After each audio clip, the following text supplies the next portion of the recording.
안녕하세요. 현대미학 강의 6강을 하도록 하겠습니다. 자크 데리다의 해체미학입니다. 데리다의 해체미학은 서양 형이상학 전통의 중심축인 로고스 중심주의에 대한 비판과 해체를 핵심으로 하고 있죠. 그러니까 로고스 중심주의를 비판하는 거예요. 서양은 오랫동안 로고스 중심주의라는 거죠. 이 로고스 중심주의가 뭔가 하면은 로고스 하면 말이라는 뜻이거든요. 우리가 하는 말. 이 말이 인간의 이성, 로고스 그러면 말이라는 뜻도 있고 이성의 뜻도 있어요. 로고스 중심주의라는 건 인간의 말이 중심이고 인간의 이성이 중심인, 그러다 보니까 어떤 중심이 있으니까 본질. 그래서 인간의 말, 이성, 중심, 본질 이런 것을 절대적 기준으로 삼는, 그래서 그렇게 기준으로 삼으면서 인간과 세계의 진리를 해석하는 그런 사유의 방식이에요. 그래서 본질주의, 중심주의 그러죠. 이런 사고방식은 반드시 어때요? 중심이 있으니까 주변이 있죠. 반드시 이분법, 이항 대입을 전제로 삼게 돼요. 그래서 우리는 말과 글을 나누고, 말과 글 나눠서 말을 우선시하고, 이성과 감성을 나눠서 이성을 중시하고, 중심과 주변을 나누고 중심을 중시하고, 본질과 현상, 남성, 여성, 주체, 객체 이렇게 이분법을 보면서 한쪽은 높게, 한쪽은 낮게 봐요. 이렇게 해서 이 같은 로고스 중심주의는 본질주의 사고가 되고 반대적 타자를 배제해요. 중심이 있으니까 주변은 배제하죠. 그래서 그렇게 되면은 반드시 전체주의로 연결되게 돼 있어요. 중심이 여기니까 주변은 안 중요해. 그죠? 이게 전체주의죠. 뭐 여자가 옛날 시집 가면 너 하나만 입 다물면 우리 가정이 전체 조용하다 그러잖아요. 이게 전체주의예요. 한 사람 기르는 양 한 마리가 중요한 거죠. 이게 이제 오늘 생각하는 데리다의 해체미학이에요. 이런 걸 중심을 해체하자는 거예요. 중심을 해체해서 모두 살아나게 하자는 거예요. 그래서 데리다의 로고스 중심주의 해체를 시를 통해서 우리 공부해보죠. 중앙과 나, 장정일. 그는 중앙과 가까운 사람. 항상 그는 그것을 중앙에 보고하겠소. 그것을 중앙이 주시하고 있어. 그것은 중앙이 금지했소. 그것은 중앙이 좋아하지 않소. 그것은 중앙과 노선이 다르오 라고 말한다. 중앙이 어딘가? 중앙은 무엇이고 누구인가? 보이지도 들리지 않는 중앙으로부터 임명을 받았다는 이자의 정체는 또 무언가? 자꾸 중앙이 두려워진다. 우리가 사는 곳에서 아주 먼 곳에 중앙은 있다고, 명령은 우리가 건접할 수 없는 아주 높은 곳으로부터 온다고 그는 말한다. 그리고 이번 근무가 잘 끝나면 나도 중앙으로 간다고 그는 꿈꾼다. 그러나 10년 세월이 흘러도 중앙은 그를 부르지 않는다. 100년 세월이 그냥 흘러도 중앙은 그에게 편지하지 않는다. 중앙은 왜 그를 부르지 않는가? 중앙은 왜 그를 기억하지 않는가? 그죠? 이 시에서는 중앙이라는 거, 중앙을 이제 해체하는 거죠. 장정일 시인의 시 중앙과 나는 중앙이라는 권위를 중심에 놓고 그 중심에 대한 맹신과 복제에 맞는 인간의 소외를 이제 비판하는 시죠.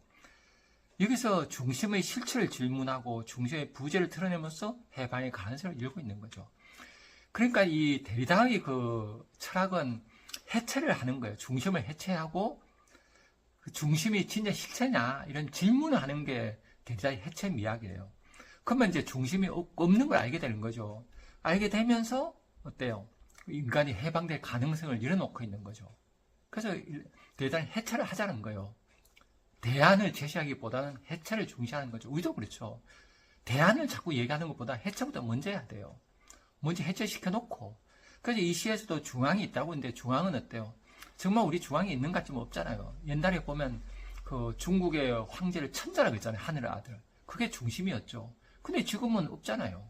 지금 생각하면 그게 어디 있어요? 있다고 하니까 다 믿어버리니까 있는 거예요. 이 망상 속에 존재하는 거죠. 그 중심은 없는 거죠, 사실은. 중심은 사실은 모든 게 중심이죠. 각자가 이렇게 뜻을 뭉치면 세상을 다 바꿔버리잖아요. 그죠? 그래서 우리는 중심은 각자 안에 있는데 중심이 어디 딴 데 있는 듯한 착각을 일으켜요. 그래서 우리가 어때요? 삶의 주인은 못 살아가는 거죠. 당당히 못 살고 항상 중심에 기웃거리고 중심을 향해 가려는 그런 노예가 돼버리잖아요. 그래서 이러한 데리다의 해체미학에 대한 시를 또 공부해 보도록 하겠습니다. 첫 황병성. 소녀는 들날날락 구멍 밖을 살피는 쥐. 대가리처럼 망설이고 다리가 다 무슨 소용이람. 장판 밑에 납작 엎드린 지면위처럼 소녀는 기다린다. 툭탁 툭탁. 시계 초침 소리는 둘의 이마를 번갈아 지어 박으며 탁구공처럼 오가고. 참 시 좋죠, 그죠? 어떤 느낌이 나요? 소년하고 소녀를 이제 대비한 거죠. 이 시에 읽으면서 느낌이 오죠. 어떤 느낌? 사춘기 소년 같죠. 근데 성 정체성이 확고하지 않은 거예요. 성에 대해 우리 사회가 그렇잖아요. 성에 대해 당당하지 않잖아요. 뭔가 엄습하고 어둡고 숨겨야 되고 이런 거잖아요. 이런 마음이 들어야죠. 막 안에서 불은 타는데 어떻게 할지 모르는. 그래서 이 감각이 혼란된 모습. 그래서 사회는 억압하고 욕망은 분출하고 여기서 분열된 자아를 또 보여주죠. 이 자아를 보여주면서 언어가 해체되고 있죠. 바로 이게 하이데가 얘기하는 이 데리다가 얘기하는 해체미학이에요. 그래서 언어가 해체되고 있죠. 기표, 기의가 해체돼요. 기표, 소년 그러면 소년 기표가 있으면 소년 기의가 있어야 되잖아요. 근데 안 그러고 어때요? 소년을 쥐라 그러고 쥐 대가리라 그러잖아요. 이렇게 해서 그 기표와 기의가 해체돼 버려요. 또 소녀를 쥐면이라고 하죠. 이렇게 정체성 자체가 해체돼 버리는 거예요. 정체성이 계속 딴 걸로 이어져요. 연쇄돼요. 이런 방식이 바로 해체예요. 또 이항 대립이 해체되고 있죠. 소년, 소녀, 안과 밖, 시간, 공간, 인간, 비하 이런 것이 모호해져 버려요. 누가 누군지 그죠. 그래서 우리는 소년, 소녀 일단 나누는데 이항 대립 자체가 없어지는 거예요. 이게 해체미학이에요. 사실은 남녀로 나누지 못해요. 사람은 남자 안에 여성 아니마가 있고 여자 안에 아니무스가 있잖아요. 그래서 남성, 여성은 한계 있게 혼재된 존재인데 딱 나눠버리는 게 이게 폭력이에요. 나눠놓고 남자가 높아 해서 세상을 지배하는 이게 이제 흑우죠. 이 흑우를 이제 해체하는 거예요. 그 또 의미라는 것도요. 바로 주어지지 않아요. 차이란 말 쓰죠. 이 데리다는 차이는 차이와 연기란 뜻이에요. 우리가 어떤 말을 하면 어때요? 아우 나 기분 좋아. 그러면 차이가 있죠. 나쁘다 하는 거 차이가 있죠. 또 기분 지금 좋아하는 것도 정말 좋다는 건지, 그죠? 전에가 나빴으니까 지금 좋아하는 건지, 그죠? 지금 앞으로 나쁠 것 같으니까 좋아하는지, 이렇게 시간적으로 또 해석해 봐야 돼요. 그래서 공간적으로 해석하는 차이, 시간적으로 해석하는 연기, 차이와 연기, 합친 차이란 말 써요. 차이는 어디서 의미가 들어간다. 이렇게 가죠, 데리다는. 그래서 이 시는 데리다의 어때요? 해체 철학이 말한 중심 없는 의미 체계, 끝없이 재현되는 의미를 이제 보여주는 거죠. 그래서 데리다의 해체미학은 고전된 중심을 해체하는 거예요. 남자다, 여자다, 이런 거. 의미가 계속 생성되는 차이의 장을 열어요. 그래서 이 시를 읽으면서 우리가 계속 상상이 되잖아요. 그러니까 의미란 게 미리 정해진 게 아니라 계속 이렇게 그 의미가 해석돼 나가는 그런 데리다의 철학이죠. 이 우주가 생성되듯이 의미도 계속 생성되는 거예요. 고정됐다 그러면 그건 어때요? 맞는 것 같지만 누군가한테 유리한 거예요. 그죠? 지배계급 이동류가 될 수 있죠. 이래서 무섭죠. 그래서 이 데리다의 해체미학을 보면 양자물리학을 보면 어때요? 이 세상 하나의 A장이에요. 각자 사물들은 에너지를 소통하고 있어요. 그래서 이 해체하게 되면 어때요? 해체시키면 이제 고정된 게 깨져요. 그러면 나의 의식이 깨어나요. 그 순수한 의식이 깨어나서 그 의식이 타자하고 만나가는 자유로운 삶이 돼요. 소년, 소녀 딱 나누니까 나는 소년이야. 그러면 소녀하고 남녀들의 부동석이야. 이렇게 해서 우리 남녀가 만나지 않고 닫혀 있을 때 우리는 그 성이 억압돼서 아주 몰래카메라 이렇게 아주 엄습하게 나오잖아요. 그래서 해체미학은 인간을 해체하는 거죠. 그래서 이 서양의 형이상학을 보면은 어때요? 그 형이상학 중심주의, 플라톤 이데아, 신유 이런 게 이제 본질주의잖아요. 이런 것은 반드시 언어로 이항 대립을 해요. 근데 이런 걸 우리는 어때요? 이해할 때 이런 거를 플라톤 이데아라는 것도 어때요? 깨달음으로 이해하면 신이라든가 이데아는 깨달음을 이해하면 좀 문제가 없다 봐요. 신을 온몸으로 깨달은 사람은 딴 사람을 배제하지 않아요. 내가 어떤 신을 믿는다고 해서 진짜 깨달은 사람은 사랑이 나오지. 이제 문제는 머리로 다 이해해버리는 거예요. 이항 대립을. 그래서 우리 사회가 이 잘못된 계급사회, 신분사회를 옹호하는 그런 이데올리가 되어버린 거죠. 이 로고스 중심주의가 바로 이런 문제를 갖고 있는 거예요. 그래서 대다의 해체 미학은 중심 본질을 깨서 새로운 어떤 가능성을 이루어주는 거예요. 그래서 모래알처럼 흩어져간 현대인이 더불어 함께 살아갈 수 있는 그런 어떤 사고, 세상을 새로이 해석할 수 있는 힘, 이런 걸 주는 거죠. 그래서 이 데리다는 하이데거가 보았던 고의 구두도 해체예요. 다르게 해석하죠. 그래서 128쪽, 129쪽에 보면은 고의 구두가 나오죠. 근데 데리다는 이렇게 해석해요. 이 구두는 어떤 확정된 의미의 중심이 없는 채 우리 앞에 놓여있다, 이렇게 얘기해요. 하이데거는 아량레의 구두다, 이렇게 딱 단정을 짓잖아요. 근데 하이데거는 예술 작품의 본질을 드러내는 예로 고의 구두를 이제 들은 거죠. 그는 구두를 농부연의 구두라고 상정하여 작품을 통해 존재를 드러낸다고 주장해요. 그건 데리다는 어때요? 구두의 소유자를 특정할 수 없다는 거예요. 특정하는, 누구 거다 하는 것 자체가 권력 작용이라고 보는 거예요. 그래서 텍스트의 경계와 의미를 고지하는 폭리라고 이제 비판해요. 그래서 하이데거가 얘기하는 미학도 어때요? 전 깨달음으로 보면은 좋다 봐요. 근데 해석만 보면 존재란 것도 어때요? 그게 독재가 될 수 있는 거예요. 이게 나중에 가면은 그 히틀러를 지지하는 어떤 사상이 될 수 있는 거예요. 무섭죠. 그래서 우리가 깨달음이란 거는 어때요? 몸으로 깨달은 때는 문제가 없는데 몸으로 깨닫지 않고 머리로 이제 해석할 때 이거는 폭력이 되기 쉬워요. 그래서 우리가 데리다는 이렇게 하죠. 고의 구두는 의미의 중심이 부재한 흔적, 소위 알 수 없는 낡은 사물, 다층적이고 불확정적인 해석의 장이라고 말한다.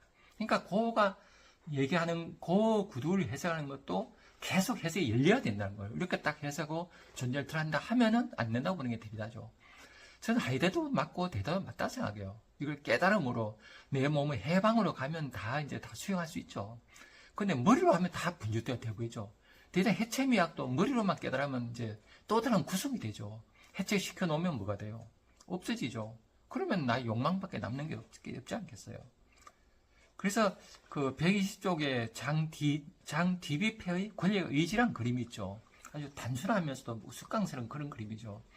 이 그림을 보면은 전통적 구도 비례 명암이 없어요. 그래서 여기서는 문명화된 미술 언어의 해체를 시도하며 비합리성, 야성, 즉흥성이 나와요. 이런 미술을 하이데거가 데리다가 인정하는 거예요.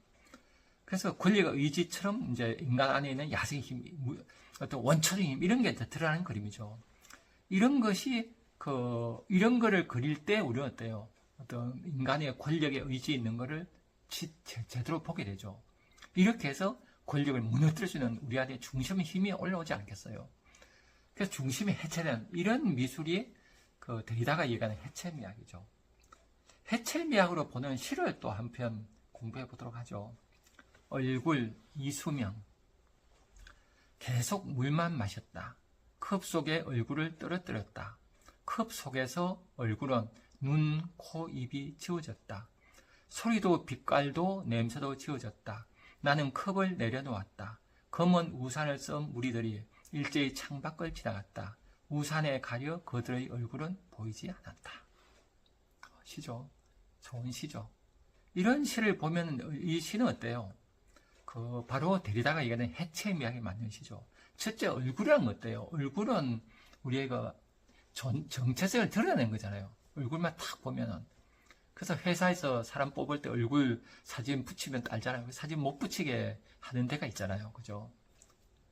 그래서 사진을 보면 안 돼요. 사진 보면 남자, 여자 구분되고, 예쁘다, 못생기다, 백인이야, 황인종이야, 그게 다 구분돼. 이미 얼굴은 그 정체성이란 게 개인의 고유한 개성을 드리는 게 아니라, 이 세상에 얘기하는 분류법에 들어가 버려요. 로고스 중심에 들어가 버려요. 이걸 해체시켜야 되죠. 그래서 우리가 안 보이게 하고 어떤 면접도 보고 그러잖아요. 그래서 이수명의 시 얼굴은 전통적 주체성, 자아 얼굴, 정체성의 중심성을 해체하고 있어요. 이 얼굴은 기표를 그냥 기표로 떠돌아요. 얼굴이란 게 이렇구나 떠돌아요. 물 안에서 이렇게 막 얼굴이 떠돌아요. 고정된 주체를 지시한 지 어제 계속 미끄러지죠. 계속 해석하려고 하면 뭐야? 또 사라져버리죠. 그래서 검은 우산이란 익명성에 가려진 타자. 검은 우산이 지나가면서 또 얼굴이 안 보여요. 그래서 안에서도 밖에서 항상 가려지고 지워주면 부지한 얼굴이에요. 얼굴 딱히 뭐라고 할 수 없죠. 이게 대단히 해체미학이에요. 의미라는 건 계속 지연된다는 건 차연이죠. 차이와 연기 속에 이렇게 알게 되는 거예요. 그래서 계속 의미가 연기된다는 거예요. 늦어져요. 시간 속에서 알아요. 어떤 사람이 밤에 전화했어요. 밤 2시에 전화해서 사랑해. 그럼 어떻게 해석해야 돼요? 사랑해란 고정된 의미를 해야 돼요. 시간적으로 연기된 해석이죠. 왜 그럴까? 시간적으로, 그죠? 앞으로 얘가 어떻게, 뭐 하려고 그럴까? 그죠? 그렇게 차이로 해석해야 되겠죠. 데리다가 얘기하는. 그래서 데리다의 해체미학은 이렇게 생각하시면 돼요. 예술 작품의 미는 형식적 완결성이나 조화로운 중심 구조 속에 존재하는 것이 아니라, 그죠? 시가 과거에 생각하는 시, 아름다운 시, 완결된 시, 이런 거가 사람들 많이 좋아하는데, 이런 걸 좋아하다 보면 로고스 중심을 못 벗어나요. 자신도 모르게 사람의 개성을 이제 무시하게 돼요. 이게 무서운 거죠.